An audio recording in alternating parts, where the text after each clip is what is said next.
Friends, ఇంతకు ముందు వీడియోలో భారత స్వాతంత్ర పోరాటానికి ముందు హీరామండి యొక్క వాస్తవ చరిత్రను గురించి తెలుసుకున్నాం. ఇక ఈ వీడియోలో హీరామండి వెబ్ సిరీస్ లో చూపించిన క్యారెక్టర్స్ వాస్తవంలో జరిగిన పోరాటంలో జరిగిన క్యారెక్టర్స్ ని ఎలా చూపించబడింది, భారత స్వాతంత్ర పోరాటంలో గాంధీజీకి వేశ్య ఎలా ఆర్థిక సహాయం చేసిందో, పాకిస్తాన్ చలనచిత్ర పరిశ్రమలో నూతన వరవడి ఎలా సృష్టించబడిందో అనేటువంటి ఆసక్తికరమైన విషయాలను గురించి మనం ఈ వీడియోలో పూర్తిగా తెలుసుకుందాం. ఫ్రెండ్స్, ఈ వీడియోని ఎక్కడ కూడా స్కిప్ చేయకండి. మీరు కనుక మొదటిసారి మా ఛానల్ని సందర్శిస్తే తప్పకుండా సబ్స్క్రైబ్ చేసుకోండి. వీడియో నచ్చితే లైక్ చేయండి, షేర్ చేయండి.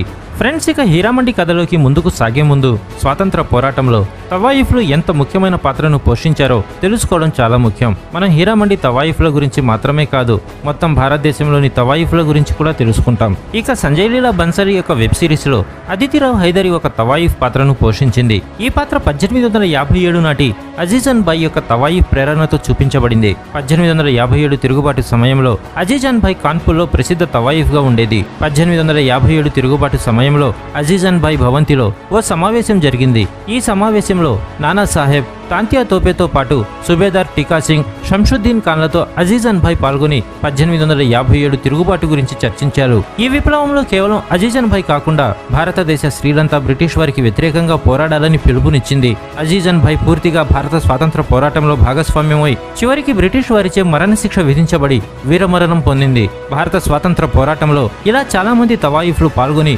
వీరమరణం పొందినారు. భారత స్వాతంత్ర పోరాటంలో గాంధీజీ పిలుపునిచ్చిన అనేక ఉద్యమాలలో హుస్నాబాయ్, విద్యాధరీబాయ్ అనే తవాయిఫ్లు కీలక పాత్రను పోషించారు.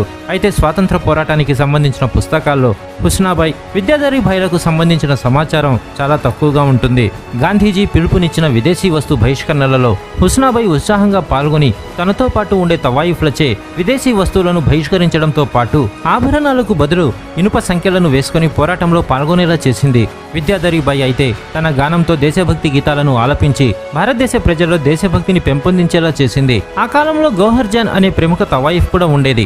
భారత స్వాతంత్ర పోరాటంలో ఈమెకు సంబంధించి ఒక సంఘటన కూడా జరిగింది. అదేమిటంటే 1921లో గాంధీజీ స్వరాజ్ నిధి కోసం గౌహర్ జాన్ తన ప్రదర్శనను ప్రదర్శించాలని కోరారట. అయితే గౌహర్ జాన్ గాంధీజీ ఈ ప్రదర్శనకు హాజరు కావాలనే షరతుతో అంగీకరించారు. కానీ కొన్ని కారణాల వల్ల గాంధీజీ రాలేకపోయారు. దాంతో గౌహర్ జాన్ ప్రదర్శన నుంచి సేకరించిన విరాళంలో సగం స్వరాజ్ ఫండ్ కు విరాళంగా ఇచ్చారు. ఫ్రెండ్స్, ఈ విధంగా అనేక మంది తవాయిఫ్లు స్వాతంత్ర పోరాటంలో ముఖ్యమైన పాత్రను పోషించారు. అయితే స్వాతంత్ర పోరాటంలో ఎంతగానో దోహదపడిన తవాయిఫ్లను వేశ్యలుగానే ఈ సమాజం వారిని ఎల్లప్పుడూ దూరంగానే ఉంచింది. అయితే కొన్ని కథనాల ప్రకారం హీరామండిలోని తవాయిఫ్లు బ్రిటిష్ వారికి చాలా సన్నిహితంగా ఉండేవారని, బ్రిటిష్ వారి రహస్య సమాచారాన్ని భారత స్వాతంత్ర సమర యోధులకు అందించారని చెబుతారు. ఇక ఆ తర్వాత 1947లో భారతదేశానికి స్వాతంత్రం వచ్చింది. దేశ విభజనలో లాహోర్ పాకిస్తాన్ భూభాగమైంది.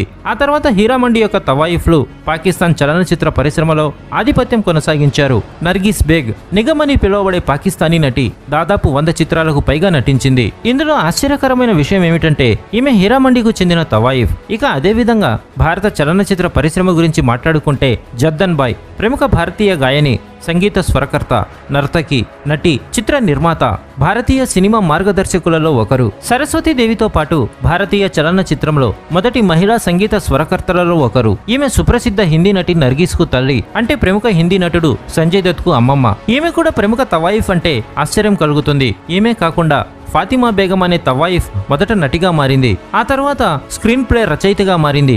అంతేకాకుండా భారతీయ సినిమా రంగంలో మొట్టమొదటి మహిళా చిత్ర దర్శకురాలిగా పేరుగంచింది. ఇక వీరితో పాటు మరో ప్రముఖ తవాయిఫ్ రతన్ భాయ్ కూడా భారతీయ నటి, గాయని. రతన్ భాయ్ ముని మనవరాలే ప్రముఖ బాలీవుడ్ నటి అయిన కాజల్. ఫ్రెండ్స్, దీన్ని బట్టి మనకు అర్థమవుతుంది ఏమిటంటే ఈ తవాయిఫ్ల కారణంగానే సంగీతంతో పాటు భారతదేశం, పాకిస్తాన్లలో చలనచిత్ర పరిశ్రమ అభివృద్ధి చెందిందని అర్థం చేసుకోవచ్చు.